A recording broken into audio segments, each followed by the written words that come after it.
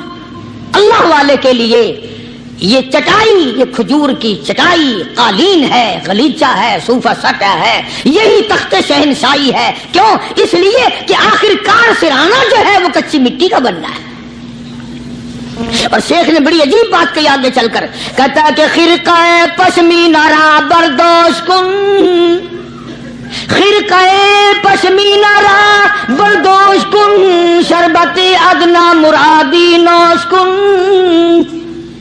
پرانی گدڑی، پرانا کپڑا جو ہے تو اس کو اپنے لیے غنیمت جان، نہ جانے نوا کپڑا آیا نہیں اور تیری زندگی کو فنا ہو جائے. یہی نظر تھی ان حضرات کی. جناب ابو بکر صدیق سبقت رضی اللہ تعالی عنہ خلیفہ بلا فصل ہیں، امیر المؤمنین ہیں، مدنی کریم صلی اللہ تعالی وسلم کے جانشین ہیں، حضور کے سسر ہیں. آخری وقت ہے جناب ابو بکر صدیق رضی اللہ تعالی عنہ کا، بالکل آخری وقت ہے. چنانچہ حضرت عائشہ صدیقہ رضی اللہ تعالی عنہا کے ہاتھ میں صدیق اکبر نے ایک کپڑا دیکھا، نیا، ایک نیا کپڑا دیکھا تو فرمایا بیٹی عائشہ یہ کیا ہے؟ فرمانے لگے ابا میں نے کفن کا کپڑا منگوا لیا، نہ معلوم کس وقت ضرورت پیش آ جائے گی، نہ جانے کس وقت کام آ جائے گا. یعنی آپ کا وقت ہمیں قریب معلوم ہوتا ہے. جناب ابو بکر صدیق رضی اللہ تعالیٰ عنہ نے فرمایا عائشہ ہرگز اجازت نہیں، مجھے نیا کفن پہنانے کی کوئی ضرورت نہیں، مجھے نیا کفن دینے کی کوئی ضرورت نہیں، میری طرف سے قطعی تجھے اجازت نہیں. عرض کرنے لگی ابا جان اب تو میں نے منگوا لیا، اب تو میں نے خرید لیا، اسی ارادے سے خریدا ہے، اسی ارادے سے منگوایا ہے، آپ اجازت دے دیں. رونے لگے. فرمایا عائشہ ہوئی تو تو ام المومنین میں سے ہے، تو نبی پاک صلی اللہ علیہ وسلم کی گھر والی ہے، اور تیری جھولی میں قرآن اترتا تھا، تیری جھولی میں حضور کی وفات ہوئی ہے، تیرے حجرے میں وفات ہوئی ہے، تیری گود میں حضرت کی وفات ہوئی ہے. تو بتا کہ کالی کملی والے صلی اللہ علیہ وسلم کا لباس کیسا تھا؟ آج اس چٹخ پٹخ نے تباہی پھیر دی. اور تو بعد آؤ نہ تباہی پھیرو. ہر روز نئے سوٹ، نئے سوٹ، نئے کپڑے، نئے کپڑے، نئے کپڑے، اور اگلے جہان کی تیاری قطعی نہیں.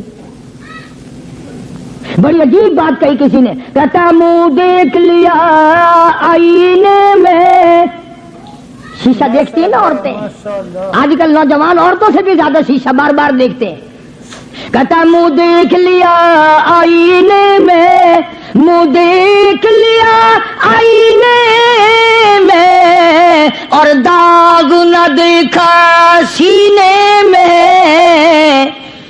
منہ دیکھ لیا آئینے میں اور داغ نہ دیکھا سینے میں، کیا خوب لگا دل جینے میں، کیا خوب لگا دل جینے میں. مرنے کو مسلمان بھول گئے. اور لوگوں کبھی تو سوچ لیا کر، آج چہرے کی صفائی ہے، کپڑے کی صفائی ہے، بدن کی صفائی ہے، بالوں کی صفائی ہے، مگر دل پلیتی سے بھرا پڑا ہے. اس میں صفائی کب آئے گی؟ وہ کون سا وقت ہوگا کہ تیرا دل شرک سے پاک ہوگا، بدعت سے پاک ہوگا، محمد عربی صلی اللہ علیہ وسلم کی بغاوت سے تیرا دل پاک ہوگا، اور تجھے شرم نہ آئے گی یہ منہ لے کر آقا کے دربار میں تو شفاعت کے لیے جائے گا.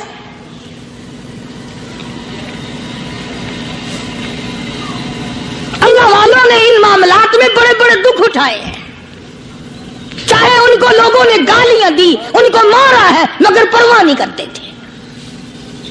حضرت مولانا محمد قاسم صاحب نانوتوی رحمت اللہ تعالی علیہ بانی دارالعلوم دیوبند پڑھا رہے تھے حدیث پاک. سبحان اللہ، یہ ہمارے جتنے اللہ والے بزرگ، اللہ والے عالم گزرے ہیں، ساری عمر پر حدیث پاک پڑھائی، ان کی زبان مدنی کریم کا فرمان، سبحان اللہ، ساری رات سارا دن، کسی نے 50 برس، کسی نے 40 برس، کسی نے 60 برس، کسی نے 30 برس، رات دن قال قال رسول اللہ صلی اللہ علیہ وسلم ہر وقت۔ تو مولانا نانوتوی کی کسی نے چگلی کری، انگریز گورنمنٹ تھی کہ اس نے تمہارے خلاف چھاونی بنائی ہے، یہ جو اس نے مدرسہ بنایا یہ تمہارے خلاف سازش ہے۔ مسلمان افسر تو یوں ہی دستخط کر دیتا ہے نا اندھا ہو کے، کبھی نہیں فائل پڑے گا کہ اس میں ہے کیا، چاہے خود اس افسر کی پھانسی پہ دستخط کروا لو۔ انگریز پھر ہوشیار تھا، انہوں نے کہا اچھا ہم انکوائری کریں گے۔ حضرت مولانا حدیث پاک پڑھا رہے تھے، طالب علم پڑھ رہے تھے، انگریز افسر آیا اور 3-4 گھنٹے مولانا قاسم نانوتوی رحمۃ اللہ علیہ کے سامنے بیٹھا رہا اور بار بار چہرے کو دیکھتا رہا، جا کے رپورٹ دی کافر انگریز نے، کہنے لگا میں وہ چہرہ دیکھ کر آیا ہوں جو جھوٹ بولنے والا چہرہ نہیں ہے، میں وہ چہرہ دیکھ کر آیا ہوں جو جھوٹ بولنے والا چہرہ اور منہ نہیں ہے۔ دشمن اعتراف کرتا ہے، دشمن اقرار کرتا تھا۔ علامہ انور شاہ کشمیری رحمت اللہ علیہ سہارنپور کے اسٹیشن پہ، ریلوے اسٹیشن پہ ٹکٹ لینے کے لیے کھڑکی کے سامنے آئے اور ٹکٹ کلرک کو پیسے دیے، اس نے ٹکٹ دیا، حضرت کو ٹکٹ دے کر پچھلی طرف سے گیٹ ہوتا ہے، دوڑ کر آیا اور آ کے کہنے لگا مولانا، ہندو تھا وہ، مولانا میں نے آپ کو ریل گاڑی کا ٹکٹ دے دیا، آپ مجھے جنت کا ٹکٹ دیں، کلمہ پڑھاؤ، مجھے کلمہ پڑھاؤ۔ حضرت شاہ صاحب نے پوچھا کہ بھائی تجھے کیا چیز نظر آئی؟ کہنے لگا جی دیر نہ کرو، جب کھڑکی میں سے آپ کی شکل نظر آئی نا، جو خدا اتنے حسین، اتنی بہترین صورت بنا سکتا ہے وہ خود کتنا حسین ہوگا۔ میں ان اللہ والوں کا غلام ہوں جن کی شکلیں دیکھ کر کافر مسلمان بنتے تھے، اور جن کو تم شاہ صاحب کرتے پھرتے ہو، کبھی نظر جما کے ذرا چہرہ تو دیکھا کرو، سبحان اللہ، کوئی چیز انشاءاللہ نظر نہیں آئے گی۔ تو میں عرض کر رہا تھا کہ اللہ والے کبھی بھی غلط راستہ کسی کو نہیں دکھایا کرتے، اور وہ اندر کی بیماریوں کا علاج کرتے ہیں، اندر کی بیماریوں کا۔ سرتاج الاولیاء حضرت مولانا احمد علی صاحب لاہوری سب کہہ دو رحمت اللہ علیہ، اللہ اللہ اتنے جلیل القدر ولی تھے، علماء نے یوں لکھا ہے کہ پوری امت میں سے 2 آدمیوں کی قبر سے جنت کی خوشبو آئی، پوری امت میں سے، ایک امام بخاری اور ایک مولانا احمد علی لاہوری رحمہ اللہ، قبر کی مٹی سے جنت کی خوشبو۔ تو کیوں نہیں ہم ان لوگوں کی تابع داری کرتے، اور کیوں نہیں ہم اپنے حلقے اثر میں ایسے بزرگوں کا طریقہ کار لاتے جو ہمیں سیدھا منزل مقصود تک لے جائے۔ اسی کو کہتا ہے کہ مسلک سنت پہ ایسا لکھ چلا جا بے دھڑک، مسلک سنت پہ ایسا لکھ چلا جا بے دھڑک، جنت الفردوس کو سیدھی گئی ہے یہ سڑک۔ تو جناب ابو بکر صدیق رضی اللہ تعالی عنہ نے حضرت عائشہ سے بار بار فرمایا کہ نیا کفن ڈالنے کی مجھ پہ ہرگز اجازت نہیں، اور جب جناب رسول کریم سب کہہ دو صلی اللہ علیہ وسلم کے بارے میں حضرت صدیق اکبر رضی اللہ تعالیٰ عنہ نے جناب عائشہ صدیقہ رضی اللہ تعالیٰ عنہ سے پوچھا کہ حضور کا کیا لباس تھا اور حضور کے کیسے کپڑے تھے، تو حضرت عائشہ رونے لگی، اور جب بتایا تو حضرت عائشہ کو فرمایا بیٹی یہ نیا کفن جو تو نے منگا لیا ہے، اس کا کفن پہن کر قبر میں جانے سے کوئی فائدہ نہیں، وہاں نئے کپڑے کا لحاظ نہیں، وہاں خوبصورت کپڑے کا لحاظ نہیں، وہاں اچھے کپڑے کا لحاظ نہیں، وہاں تو اعمال دیکھے جائیں گے، وہاں تو اعمال کی ضرورت ہے، کپڑوں کو کوئی نہیں دیکھتا وہاں۔ جانشین پیغمبر فرماتے ہیں عائشہ یہ کپڑا سنبھال کر رکھ لے، مدینے کی کسی بیوہ کا دوپٹہ بن جائے گا، کوئی پردہ کر لے گی، مدینے کی کسی یتیم کا کرتا بن جائے جائے گا، میں کل نیا کفن لے کر جاؤں، مجھے کیا فائدہ ہوگا؟ دعا کر کہ میں اپنے محبوب حضور کریم صلی اللہ علیہ وسلم کے دربار میں جب جاؤں تو مجھے شرمندگی اٹھانی نہ پڑے۔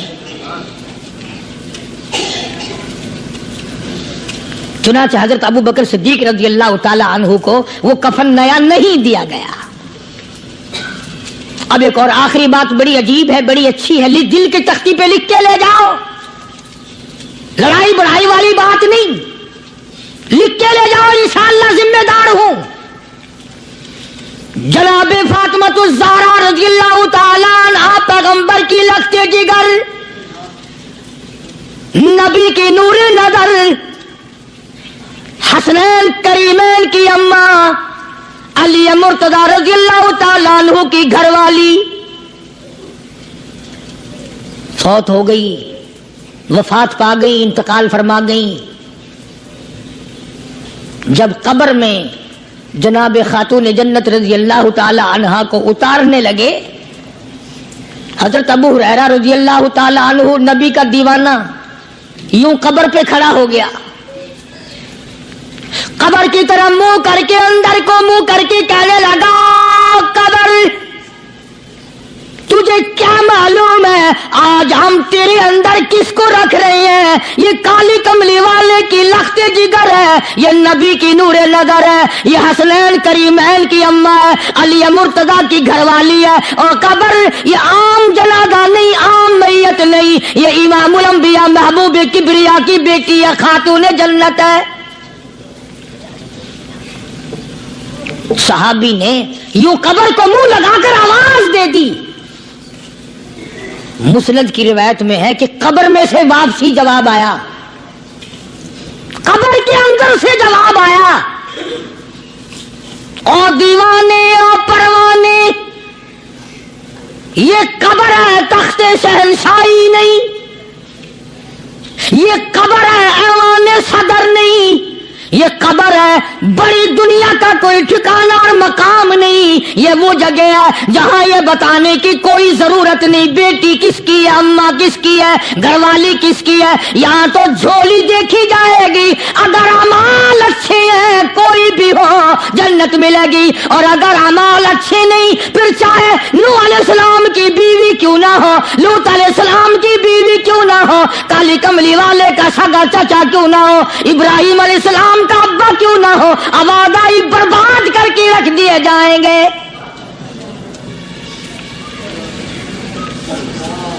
یہ تو عمل کی جگہ ہے، عمل کی۔ یہاں نہ اس بات کا لحاظ ہے کہ کپڑے کیسے ہیں، نہ اس بات کا لحاظ ہے کہ لباس کیسا ہے، نہ اس بات کا لحاظ ہے کہ یہ جھوپڑی سے جنازہ اٹھا ہے یا بنگلے سے، نہ اس بات کا لحاظ ہے کہ یہ جنازہ کوٹھی سے نکلا یا جھوپڑی سے نکلا ہے۔ یہاں تو ایمان دیکھا جائے گا، یہاں تو اعمال کی جھولی دیکھی جائے گی، ورنہ اور کوئی صورت یہاں پہ نہیں ہے۔ تبھی تو شیخ عطار فرید الدین رحمت اللہ علیہ نے بار بار بڑی پتے کی باتیں لکھی ہیں پندنامے میں، فرماتے ہیں کہ خاطر کسر مرنجا اے پسر، خاطر کسر مرنجا اے پسر، ورنہ خردی زخم بھر جان و جگر۔ کسی کے دل پہ ناجائز تیر نہ چلایا کر، کسی کو نہ ستایا کر کہ کل تیرے دل کو اچانک تیروں سے گھائل نہ کر دیا جائے۔ تو اپنے آپ کو بچا، اپنی سنبھال۔ اسی کو کہتا کہ روزہ با از غیبت مردم ببن، روزہ با از غیبت مردم ببن، تا نبینی دست و پائے خود ببن۔ جا لوگوں کے گلے سے چگلی سے اپنی زبان کو بند کر، تاکہ قیامت کے دن تیرے ہاتھ پاؤں بندھے ہوئے نہ آئے۔ اب یہ ولی نے تو بات کہہ دی، مگر آپ کیسے سمجھیں؟ حدیث پاک میں آتا ہے، حضرت شاہ عبدالعزیز صاحب دہلوی رحمۃ اللہ علیہ نے لکھا ہے کہ قیامت کے دن اللہ کی عدالت میں لوگوں کو الگ الگ صورتوں میں پیش کیا جائے گا۔ ایک قوم آئے گی، ایک جماعت آئے گی، لوگ آئیں گے، ان کے دونوں ہاتھ پاؤں بندھے ہوئے آئیں گے، جیسے مشک نہیں باندھ دیتے قاتلوں کی، پیر بھی بندھے ہوئے، ہاتھ بھی بندھے ہوئے۔ حضور کریم صلی اللہ علیہ وسلم سے صحابہ کرام نے پوچھا کالی کمری والے وہ کون لوگ ہوں گے؟ جواب ملا کہ یہ چغلی کرنے والے لوگ ہوں گے۔ اور ہم اس کو گناہ نہیں مانتے ہیں، ہمارے دماغ میں یہ گناہ نہیں ہے۔ اللہ والوں کے نزدیک یہ بہت بڑی چیزیں ہیں، اور یہ وہی لوگ ان چیزوں کی اصلاح کرتے ہیں، دوسرا کون کر سکتا ہے؟ اس لیے قرآن کریم نے فرمایا ان الذین قالوا ربنا اللہ، ان الذین قالوا، بے شک وہ لوگ جنہوں نے اپنی زبان سے یوں اقرار کر لیا، قالوا ربنا اللہ، بے شک جو لوگ اقرار کرتے ہیں، زبان سے کہتے ہیں ربنا اللہ، رب ہمارا اللہ ہے، رزق دینے والا وہی، اولاد دینے والا وہی، نفع منافع دینے والا وہی، خسارہ دینے والا وہی، فقیر کو تخت شہنشاہی پہ بٹھا دینے والا وہی، اور بادشاہ کو اٹھا کر تخت سے نیچے پھینک دینے والا وہی، اور کوئی ہی نہیں۔ ثم استقاموا، پھر کچھ بھی بن جائے اس پر جمع رہے۔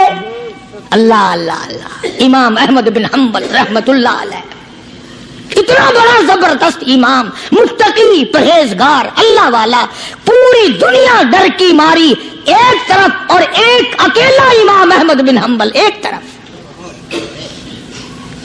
ایک آدمی بھی ساتھ نہیں،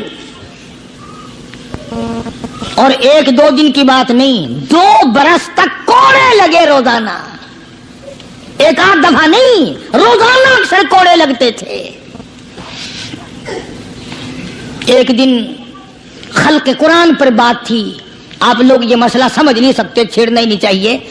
امام کہتے تھے کہ اللہ خالق ہے، اس کا کلام بھی نرالا ہے، یہ مخلوق نہیں ہے۔ چنانچہ احمد بن حنبل رحمت اللہ علیہ کو پکڑ کے لائے، پیروں میں رسے، ہاتھوں میں رسے بندھے ہوئے ہیں، جلاد، 9 جلاد پوری قوت سے ایک ایک وقت میں درے مارا کرتے تھے، 9 جلاد۔ پہلا کوڑا جو لگا، فرمایا بسم اللہ،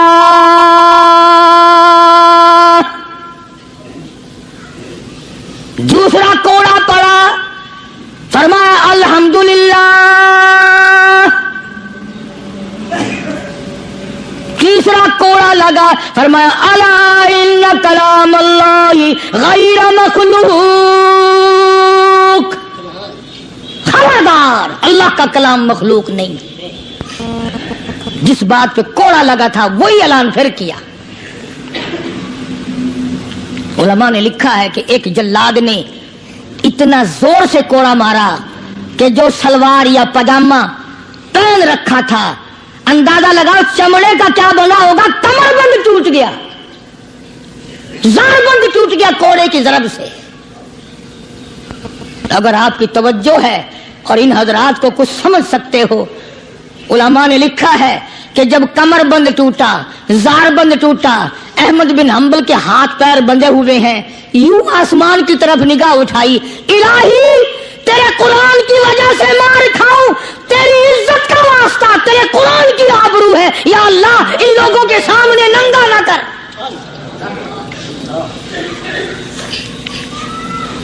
میرے ہاتھ بندھے ہوئے ہیں، میرے پیر بندھے ہوئے ہیں، میں نے چوری نہیں کی، میں نے ڈاکہ نہیں مارا، میں نے قتل نہیں کیا، میں تیرے قرآن کے پیچھے مار کھا رہا ہوں، الہی میری آبرو تیرے قرآن کی آبرو، تیرے قرآن کی آبرو تیری آبرو۔ اللہ پاک جل شانہ نے قرآن مجید میں چیلنج کر دیا، فرمایا زمین میری ہے تمہاری نہیں، آسمان میرا، ستارے میرے، چاند میرا، رات میری، دن میرا، یہ ہوا میری، یہ فضا میری، یہ درخت میرے، یہ پہاڑ میرے، یہ سمندر دریا میرے، سارا نظام کائنات میرا ہے، تو کس بات پہ فخر کرتا ہے؟ واللہ یقبض ویبسط والیہ ترجعون،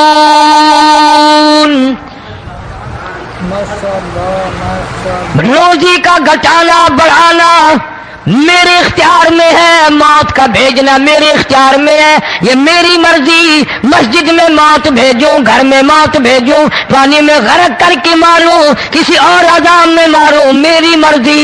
وَكَمْ أَهْلَكْنَا قَبْلَهُم مِّنَ الْقُرُونِ، میری زمین پہ فساد نہ مچاؤ، عداوت نہ مچاؤ، بدماشی نہ پھیلاؤ، زناکاری نہ پھیلاؤ، ظلم و زیادتی نہ پھیلاؤ، ورنہ وہ بے نیاز ذات ہوں۔ میں پھر ملکوں افراد کی بات نہیں، خاندان کی بات نہیں، میں تو ملکوں کے نام و نشان مٹا دیا کرتا ہوں۔ فَأَخَذَتْكُمُ الصَّاعِقَةُ وَأَنْتُمْ تَنْظُرُونَ، جبریل امین نے چیخ ماری، قوم کے جگر پھٹ گئے، تمام لوگ ذلیل ہو کر کے مر گئے۔ قرآن کریم کہتا ہے موسیٰ علیہ السلام کی قوم نے عداوت کی، بدماشی کی، زمین پہ روگردانی کی، ان کا انجام دیکھو۔ لوط علیہ السلام کی قوم نے دنیا میں بدماشی پھیلائی، ان کا انجام دیکھو۔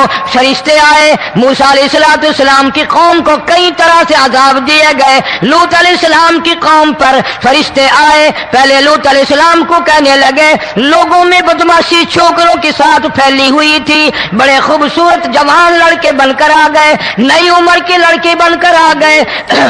لوط علیہ السلام نے اپنی قوم کو سمجھایا ان کے ساتھ برائی کا ارادہ نہ کرو، یہ میرے مہمان ہیں۔ دروازے توڑنے لگے، دیواریں گرانے لگے، فرمایا قال فما خطبکم ایھا المرسلون۔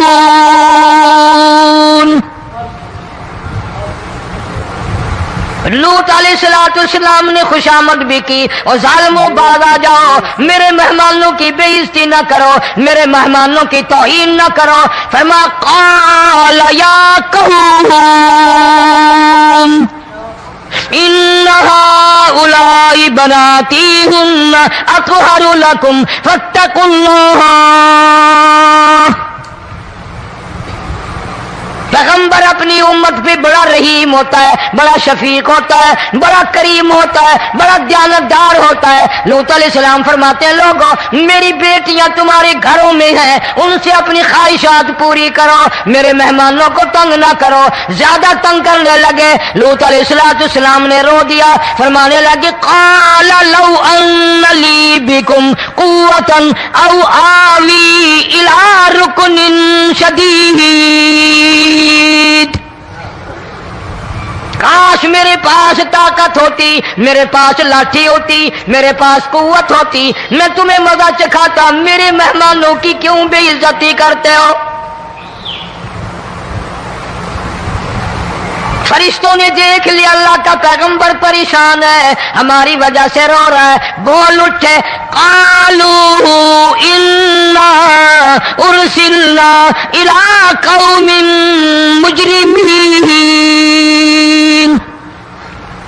لوط علیہ السلام گھبراؤ نہ، ہم آدمی نہیں، ہم لڑکے نہیں، ہم چھوکرے نہیں، ہم تو فرشتے ہیں، انہیں آنے دو ہمارے پاس، اور آپ جلدی جلدی بستی سے نکل جاؤ، اپنے بچوں کو لے کر باہر نکل جاؤ۔ کیا کرو گے؟ فرمایا لنرسل علیہم حجارۃ من طین مسومۃ عند ربک للمسرفین۔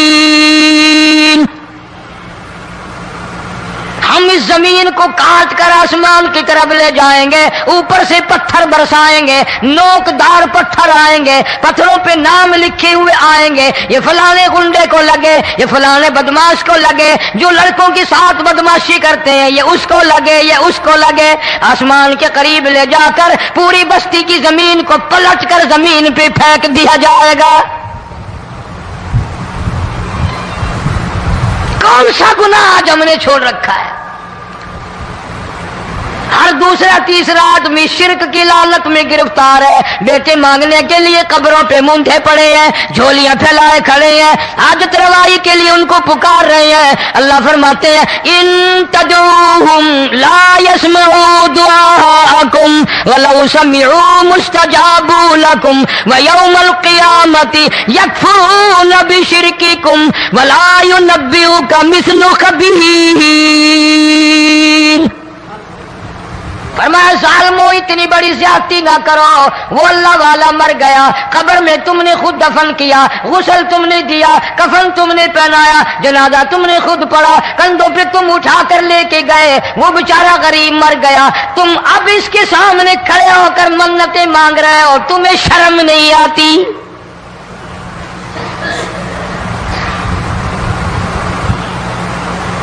کتمیر کے لفظ آتے ہیں قرآن میں.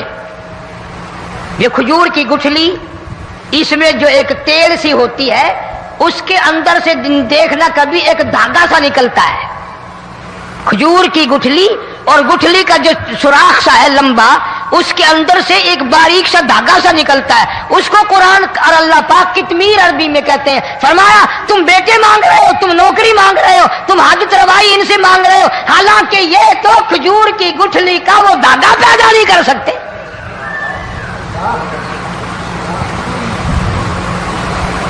شرک کتنا ہو گیا, بدعت کتنی ہو گئی, پھیرا پھیری, اچھے بھلے حاجی نمازی بھی بعد نہیں آتے. داڑیاں رکھ کر ہم لوگ اپنی داڑیوں کی عزت نہیں کرتے. اب یہ خدا کا عذاب نہیں تو اور کیا ہے؟ کتنے لوگ ڈوب گئے, کتنے بچے ڈوب گئے, کتنا نقصان فصل کا, دانا, جانوروں کا گھاس, یہ علاقے کے علاقے کتنا لاکھ آدمی پریشان ہے. اور یہ گانے بجانے والا گناہ جو ہے, اس کو تو لوگ اب گناہ ہی نہیں مانتے. عورتیں بھی, مرد بھی, چھوٹے بڑے, امیر غریب لگے ہوئے رات دن.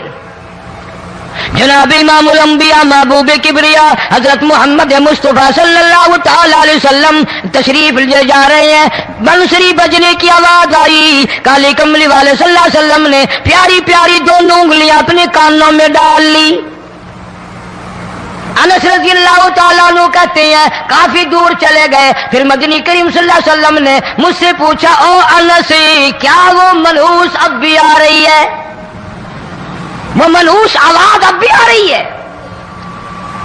حالانکہ یوں ذرا باہر انگلی کر کے بھی تو سرکار دو عالم صلی اللہ علیہ وسلم سن کر دیکھ سکتے تھے کہ وہ آواز اب بھی آ رہی ہے کہ نہیں. لیکن تیرے میرے نبی امام الانبیاء صلی اللہ علیہ وسلم کا عمل دیکھ, حضور کا طریقہ دیکھ, اتنی نفرت فرمائی گانے بجانے سے, انگلی نکال کر کے بھی نہیں دیکھی. 3 مرتبہ حضرت انس رضی اللہ تعالیٰ عنہ سے پوچھا, جب حضرت انس نے عرض کر دیا اب کوئی آواز نہیں آتی, انگلی نکالی اپنے کانوں سے, فرمایا او انس قیامت کا نزدیک آئے گا, قرب قیامت ہوگا, میری امت گانے بجانے میں اتنی لگے گی جب تک وہ غرق نہیں ہو جائیں گے بعد نہیں آئیں گے.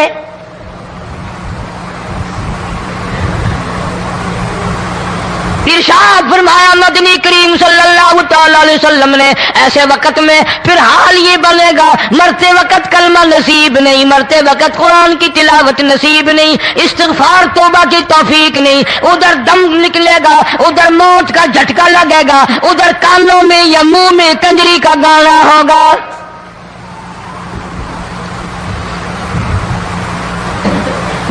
جناب مدنی کریم صلی اللہ تعالی علیہ وسلم نے صحابہ کرام کو ایسی تعلیم دی, ایسی تلقین کی, ان کی ایسی تربیت فرمائی, کوئی گناہ اگر ان سے سرزد بھی ہوا جب تک وہ توبہ استغفار نہ کر لیں نیند نہیں کرتے تھے.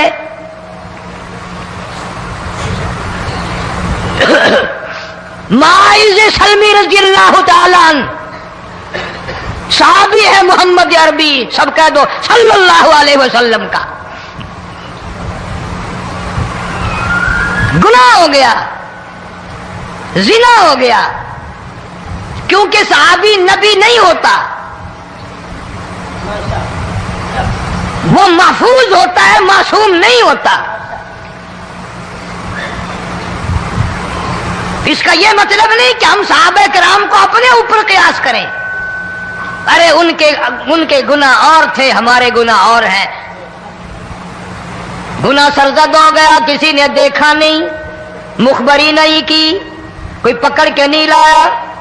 جوان خود آیا، مدنی کریم صلی اللہ تعالی علیہ وسلم کی خدمت میں آتا ہے، حاضر ہو کر کہتا ہے کالی کملی والے یا رسول اللہ صلی اللہ علیہ وسلم انتہرنی طہرنی، مجھے پاک کر دو، مجھے پاک بنا دو، مجھ سے گناہ ہو گیا.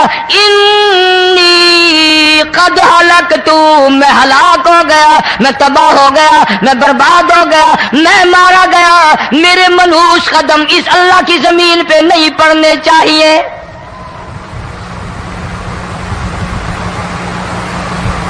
دائیں طرف کھڑے ہو کر اس نے بات کی. محمد کریم صلی اللہ علیہ وسلم نے بائیں طرف منہ پھیر لیا، پھر اس نے بائیں طرف آ کے بات کی. گریز فرما رہے محمد عربی صلی اللہ علیہ وسلم. پھر دائیں طرف منہ کر لیا، وہ دائیں طرف آ گیا. آپ صلی اللہ علیہ وسلم نے فرمایا خام میں ہو گیا ہوگا، رات سوتے میں ہو گیا ہوگا، یہ تیرا عقل دکھ گیا ہوگا، تیرا دماغ چکر کھا گیا ہوگا، کیا کہتا ہے تو؟ انہوں نے کہا نہیں کالی کملی والے، میں ڈرتا ہوں قیامت میں کیا بنے گی. تقاضے پہ تقاضا کیا، مجھے سزا دو، اسلامی قانون کے مطابق مجھے سزا دی جائے. نبی پاک صلی اللہ علیہ وسلم نے سزا کا انتظام کر دیا. شادی شدہ تھا، سنسار کرتے ہیں، پتھر مارنے کا حکم ہے. ہائے قرآن کی ان آیتوں پہ عمل کرنے والے لوگ تو بڑی مدت ہو گئی قبروں میں چلے گئے. قرآن موجود ہے، قانون موجود ہے، ماننے والے چلے گئے قبروں میں، اب قرآن کے ساتھ مذاق کرنے والے رہ گئے. جناب مدنی کریم صلی اللہ تعالی علیہ وسلم نے حکم دے دیا اس کے اقرار پر سنسار کرو. جب لوگ پتھر مارنے لگے، ہڈیاں مارنے لگے، خون کی دھار نکل کر ایک جوان کے کپڑوں پہ پڑ گئی. اس نے حضرت معاذ سلمی رضی اللہ تعالیٰ عنہ کی شان میں گستاخی کا لفظ کہہ دیا. مدنی کریم صلی اللہ علیہ وسلم نے سن لیا، فرمایا بعد آ جا، میرے صحابی کو کچھ نہ کہو، اس جوان کو کچھ نہ کہو. کیوں؟ اس لیے اس نے تو وہ توبہ کی ہے، وہ استغفار کیا ہے. اگر ایک صحابی کی توبہ کے صدقے میں آج 12,000 مدینے کی ساری آبادی کو جنت مل گئی.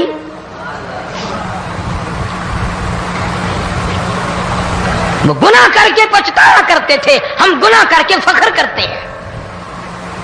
جتنے حرام کھانے والے لوگ کبھی باز نہیں آئیں گے. جس کے منہ رشوت لگ گئی مر جائے گا، ہٹے گا نہیں. جس نے کھا لیا حرام کا مال قبروں تک نہیں پھر اس کا پیٹ بھرتا. فرمایا کلو وتمتعوا قلیلا انکم مجرمون، کھا لو پی لو مزے اڑا لو، سودا چند دنوں کا ہے، متاع قلیل،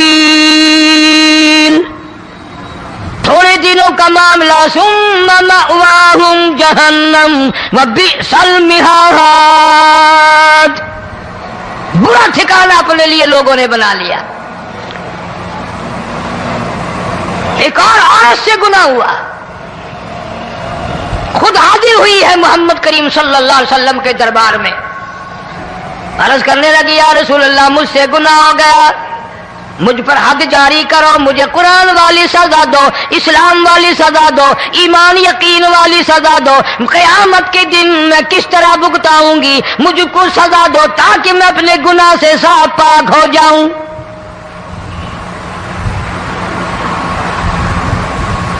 آپ صلی اللہ علیہ وسلم نے پوچھا حمل تو نہیں؟ اس نے کہا ہاں ہو گیا. پیغمبر ہے، نبی ہے، اور یہ تو امام الانبیاء ہے صلی اللہ علیہ وسلم. فرمایا گناہ تو نے کیا، سزا تجھے دیں، یہ بچہ بھی ساتھ قتل ہو جائے گا. آپ نے رو کر فرمایا اس بچے کے قتل کا قیامت میں کیا جواب دوں گا؟ آج ملک میں ہزاروں حمل گرائے جا رہے ہیں، تماشا بنا ہوا ہے زنا کا. ارشاد فرمایا مدنی کریم صلی اللہ تعالی علیہ وسلم نے زمین پر جس جگہ زنا ہوتا ہے چاروں طرف 40 میل تک 40 دن تک اللہ کی پھٹکار لعنت برستی ہے.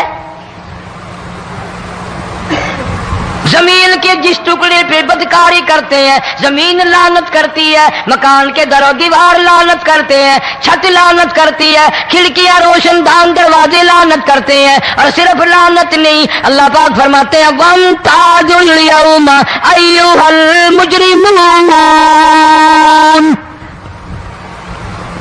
زمین آئے گی, دیواریں اٹھ کر آئیں گی, اللہ کی عدالت میں گواہ دیں گی, درخت آئیں گے, کھڑکیاں آئیں گی, روشن دان آئیں گے. لوگوں نے تماشا بنا رکھا ہے, کئی لوگ تو یہ کمائی کھاتے ہیں. جب تک اجتماعی گناہ نہیں ہوگا اجتماعی عذاب نہیں آتا. قرآن گواہ ہے, قوم سمود کا کیا بنا, قوم عاد کا کیا بنا, قوم لوط علیہ السلام کا کیا بنا, قوم موسیٰ علیہ السلام کا کیا بنا. ان پیغمبروں کی امتوں کے واقعات قرآن نے سنائے. موسیٰ علیہ السلام کی قوم پہ طوفان آیا, فَأَرْسَلْنَا عَلَيْهِمُ الطُّوفَانَ والجراد والقمل والضفادع والدم آيات مفصلات فاستكبروا وكانوا قوما مجرمين. طوفان آیا, ڈوب کے مرے لوگ, غرق ہوئے. آ گئے موسیٰ علیہ السلام کے پاس, دعا کر دے ہمارے لیے, ہم سچی توبہ کر کے آئے ہیں, اب شرک نہیں کریں گے, کفر نہیں کریں گے, اللہ کی توحید کو تسلیم کریں گے.